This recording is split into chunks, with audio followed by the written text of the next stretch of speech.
Vítajte na kanále Lobda. V dnešnom videu budeme hovoriť o tom, ako prebieha súčasná sezóna 2025-2026 v 5 najlepších európskych ligách, a to Premier League, La Liga, Bundesliga, Ligue 1 a Serie A. Premier League je tento rok veľmi vyrovnaná, na čele s Arsenalom. Manchester City na nich stráca 7 bodov, čo je celkom dosť, i keď vieme, že aj v minulých sezónach Arsenal bol vždycky prvý, minimálne v prvej polovici sezóny, potom ich City vždy dobehlo. Myslím si však, že tento rok to už bude iné a Arsenal ten titul skutočne vyhrá. 22 zápasov majú za sebou a Manchester City na nich stráca už 7 bodov. Arsenal veľakrát zosmiešňovaný, že vyhrali najviac druhých miest zo všetkých tímov, že si môžu tak akorát pripísať úspech ako top tým s druhými miestami a takéto iné dobračky. No, momentálne to vyzerá tak, že kráľujú v Champions League, čiže v Európe, porazili aj Bayern, ktorý je fantastický, a vyzerá to tak, že môžu kľudne tento rok získať aj treble. Samozrejme celkom odvážne slová, veľa ľudí kritizuje Arsenal, že sú niekedy až moc defenzívni, avšak Mikel Arteta to podľa mňa zmenil a predbudoval Arsenal do takej podoby, aby mali jednoducho sebavedomie, kontrolu v tých zápasoch a aby už im tie finálové dôležité zápasy nevyklzli z rúk. Inak Premier League, ako som spomenul, je veľmi vyrovnaná tento rok. Rozdiel medzi Manchesterom City, Liverpoolom, Chelsea veľmi blízko a pod ním sú tými, ktorí im tiež šlapú na pety. Najlepší strelec Erling Haaland, 20 gólov, fantastický hráč, ale jednoducho tento rok to City nejde, aj keď Haaland je výborný, snaží sa, avšak stále to nie je dostatočné. Najlepšie hodnotený hráč Bruno Fernandes, fantastický playmaker, ktorý dokáže vytvoriť z každej šance niečo nebezpečné. Jeho vplyv v Manchesteri je obrovský, je tam aj kapitánom a myslím si, že bez neho to Manchester United bude mať veľmi ťažké. Liverpool sa tiež momentálne zobúdza. Fantastický návrat, keďže mali krízu, no začína znovu podávať výsledky celý tým a na titul to už nebude tento rok, strácajú strašne veľa bodov, ale myslím si, že post o Ligu majstrov alebo európske súťaže si určite vybojujú. No a Aston Villa. Aston Villa je veľmi zaujímavý tím, ktorý trénuje bývalý tréner Arsenalu Unai Emery. A Aston Villa mi príde veľmi sympatická svojim herným prejavom. Jediná vec, ktorá ide proti ním, je, že sú malý klub a nemajú taký rozpočet ako Arsenal, Manchester City, Liverpool, United alebo Chelsea. No a Chelsea fantasticky začali sezónu, majú mladý tím, majú veľmi talentovaný tím, menili momentálne trénera, takže tá situácia je tam tiež veľmi nestabilná, tak ako v Manchester United, a uvidíme, ako skončí Chelsea United a myslím si, že oni sa hlavne pobijú o Ligu majstrov a európske priečky a tá top 4 bude Arsenal, City, Villa a Liverpool. No a najväčšie prekvapenie sezóny je pravdepodobne Sunderland. Ak sledujete podrobnejšie Premier League, tak viete, že Sunderland hral minulý rok Championship, čo je druhá najvyššia súťaž v Anglicku, a ešte donedávna boli blízko priečok 5. a 6. miesta ako United alebo Chelsea. Momentálne už im trošku vietor z platchiet odchádza, ale stále sa držia na veľmi solidnej úrovni a sú v prvej polovici tabulky túto sezónu. Takže Sunderland, veľké prekvapenie a dokonca je aj zaujímavá sezóna na Netflixe, Sunderland Till I Die, čiže Sunderland dokiaľ neumriem. V La Lige kráľujú tak ako každý rok, alebo skoro každý rok, dva týmy, Barcelona a Real Madrid, i keď tu je situácia trošku iná, keďže na začiatku sezóny Real Madrid viedol, Barcelona na nich strácila celkom dosť bodov. Potom sa to obrátilo, Barcelona začala vyhrávať, Real Madrid na nich začal strácať body a momentálne sa Real Madrid celkom doťahuje. Majú 4-bodovú stratu. Samozrejme je tam aj Atletico Madrid, Villarreal, Espanyol, Real Betis, ale vieme, že z dlhodobého hľadiska sú len dva týmy v Španielsku, ktoré majú obrovský počet titulov a dokážu sebe konkurovať, a to je Barcelona a Real Madrid. Real Madrid je momentálne v situácii, kedy vymenili trénera trénoval tam Xabi Alonso a uvidíme, ako nový tréner Arbeloa celkovo zareagoval na túto situáciu. Real Madrid vyhral tento týždeň v Lige majstrov 5-1. Vyzerá to tak, že zasa začínajú na plné obrátky a Barcelona je tiež na tom veľmi dobre. Čiže bude to zaujímavý finish. Barcelona však porazila v španielskom pohári Real Madrid 3-2, čo bol celkom tvrdý údel pre Real Madrid, ako stratili trénera, ako dostali kritiku od fanúšikov. Takže tu vidím stále, že titul je otvorený, no väčší favorit je určite Barcelona. Prekvapenie sezóny Espanyol, tento tým sa väčšinou zdržoval na oveľa nižších priečkach, no sú 5.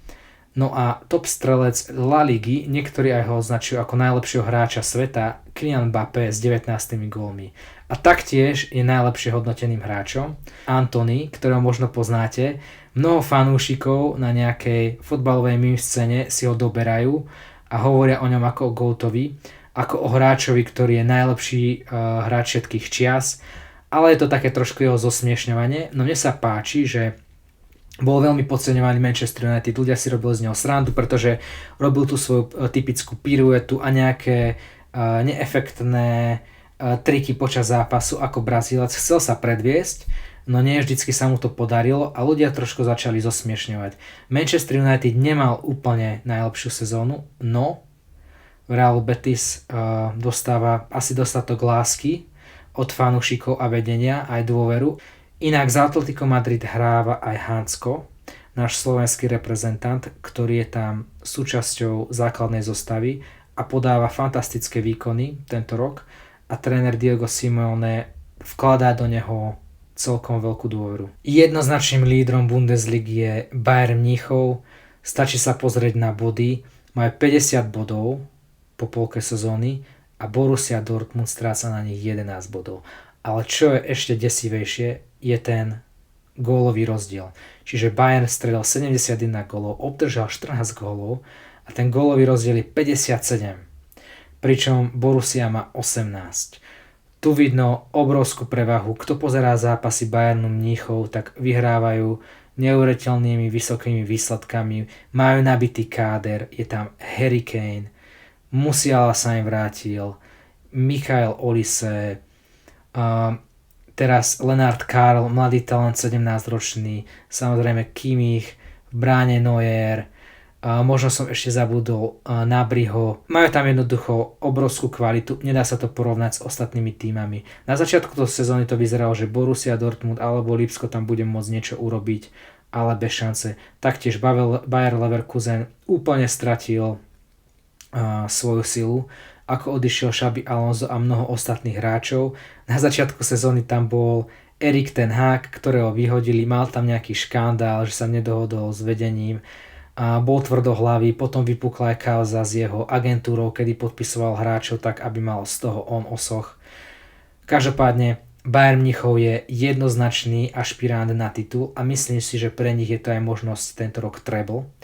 I keď Liga majstrov ich stále môže poraziť Arsenal, Barcelona i PSG, ale verím tomu, že Bayern Mníchov bude tento rok minimálne v semifinále a určite vyhrá aj Bundesligový titul. Najlepší strelec Harry Kane s 21 gólmi, čiže v priamej konkurencii Erlinga Haalanda. Taktiež najlepšie hodnotený hráč ligy 8,01 a prekvapenie sezóny Hoffenheim na 3. fantastickom mieste. Ešte majú k tomu zápas k dobru, čo si myslím, že je na Hoffenheim veľmi dobré.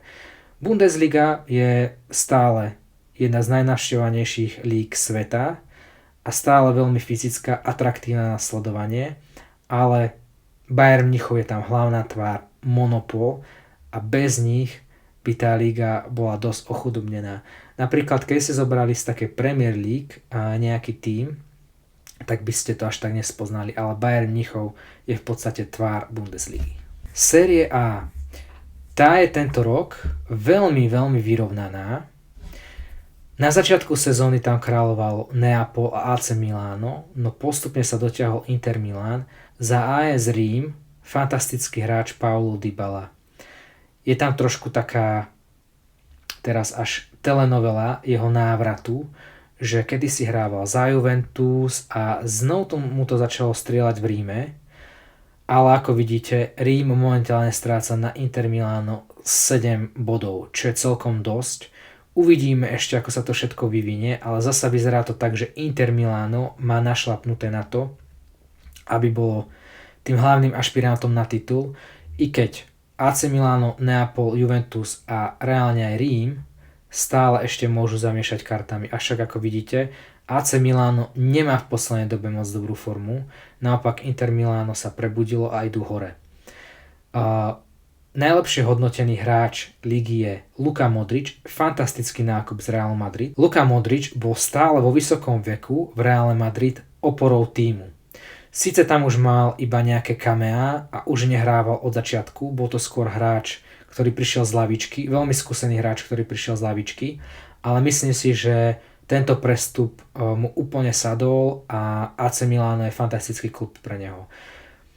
Tu je trošku inakšia situácia, ináč čo sa týka strelcov. Lautaro Martinez má iba 11 gólov, v úvodzovkách iba, ale tak v porovnaní s Erlingom Haalandom, Mbappém a Harry Kaneom je to skoro o polovicu menej. Špeciálny hráč Scott McTominay je to škótsky hráč, ktorý prišiel z Manchester United a minulú sezónu vyhral za Neapol hráča roku. Nie, on dokonca vyhral hráča roku Série A. United bol veľakrát podceňovaný, robili z neho srandu, no tu sa ukazuje, že to dokáže byť obrovský líder a Neapol skutočne ťahá a dáva dôležité góly. No a prekvapenie sezóny Como. Como je na sympatickom 6. mieste, ale tiež im trošku klesla forma. Como inakšie, kto by ste nevedeli, je krásne miesto v Taliansku. Momentálne je Como ako klub celkom bohatý, pretože má nových majiteľov a aj to je celkom lákadlo pre mnohých hráčov z ostatných krajín a klubov, aby prišli do Koma, kde majú pekné prostredie a taktiež dobrý plat. Samozrejme, brankári zo série A sú najžiadanejší a taktiež čo je zaujímavé, že v tejto lige padá najviac gólov zo štandardných situácií. Obrancovia majú v tejto lige viac prihrávok ako útočníci, čiže série A bola vždy defenzívna liga a je to pochopiteľné. Ligue 1 si myslím, že je najslabšia Európska liga z týchto spomínaných 5. Nejdeme sa teraz baviť, že či Premier League je najlepšia na svete alebo La Liga. Niektorí dokonca vravia, že možno sú to aj juhoamerické týmy, o to nejde. Ale reálne Ligue 1 je pravdepodobne atraktívnosťou asi 5. alebo 4. najlepšia zo spomínaných líg. Na vrchole je momentálne Lens, ale iba s jednobodovým náskokom. Dobieha im alebo šlape im teda na päty Paríž Saint-Germain, 42 bodov. A tuto bude veľmi zaujímavé. Mnohí vravia, že favoritom na titul je Lens. Ja si myslím, že je to diskutabilné, ale môžeme si trošku zasnívať a povedať si, že čo ak by Lens vyhrali titul, bolo by to fantastické, pretože by zlomili tú dlhodobú dominanciu Paris Saint-Germain. Naposledy vyhral Lille, ale to už bolo celkom dávno, myslím, že 5 alebo 6 rokov dozadu. No najlepšie hodnoteným hráčom v tejto sezóne je Vitinha, maličký hráč, ktorý však má fantastickú kontrolu lopty a celkovo vie ovládať stredu pola v každom zápase. Najlepší strelec Ligue 1 je Mason Greenwood s 12 gólmi. Celý príbeh Masona Greenwooda sa začína, keď bola vypustená audionahrávka, na ktorej sa veľmi hrubým spôsobom snaží dostať sex od jeho priateľky. Bolo to označené ako znásilnenie, mal problémy aj so súdom, bol vylúčený z kádra Manchester United na nejaký čas a potom ho Manchester United predali. Je to generačný talent, ktorý mohol hrávať za Manchester United, obojnohý hráč. Aj keď má takú veľmi zlú povesť, tak stále dokázal počas tej dvojročnej nečinnosti sa dostať na vrchol a je to najlepší hráč Marseille a najlepší strelec Ligue 1. Má obrovský potenciál, avšak mnoho klubov nechce mať nič s ním spoločné, pretože bola by to zlá reputácia pre klub. Mason Greenwood stále podáva výborné výkony a je to hráč, ktorého sa oplatí sledovať v Ligue 1, i keď mnoho ľudí mu nedokáže priznamenať.